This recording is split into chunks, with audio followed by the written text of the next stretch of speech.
கடந்த செப்டம்பர் மாதம் கோயம்புத்தூர் நகரிலுள்ள ஒரு கல்வி நிறுவனத்தில் கிரிக்கெட் போட்டிக்கு நடுவராகச் செல்ல வந்த ரித்திகா ஸ்ரீயை பாதுகாப்பு ஊழியர்கள் உள்ளே அனுமதிக்கவில்லை.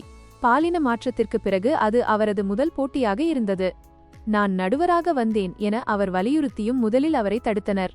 பின்னர் அனுமதி கிடைத்தாலும் அந்த அவமானம் அவரை பாதித்தது. தற்போது 31 வயதான ரித்திகா தமிழ்நாட்டின் முதல் பதிவு செய்யப்பட்ட திருநங்கை கிரிக்கெட் நடுவராக உருவெடுத்துள்ளார். 2019ஆம் ஆண்டு IPL போட்டியை பார்த்தபோது நடுவராக வேண்டும் என்ற கனவு அவருக்கு ஏற்பட்டது. 2020 ஊரடங்கில் IT வேலை இழந்த அவர் சேலம் நகரில் முழுநேர நடுவராக பணியாற்றத் தொடங்கினார். இதுவரை 300க்கும் மேற்பட்ட போட்டிகளில் பணியாற்றியுள்ளார். பாலின மாற்றத்திற்கு பிறகு அவர் திரும்பியபோது விண்ணப்பங்களில் 3ஆம் பாலினம் என்ற பிரிவு இல்லாத சிக்கல் இருந்தது. இருப்பினும் கோயம்புத்தூர் மாவட்ட கிரிக்கெட் சங்கத்தின் ஆதரவுடன் அவர் தனது பயணத்தை தொடர்ந்தார்.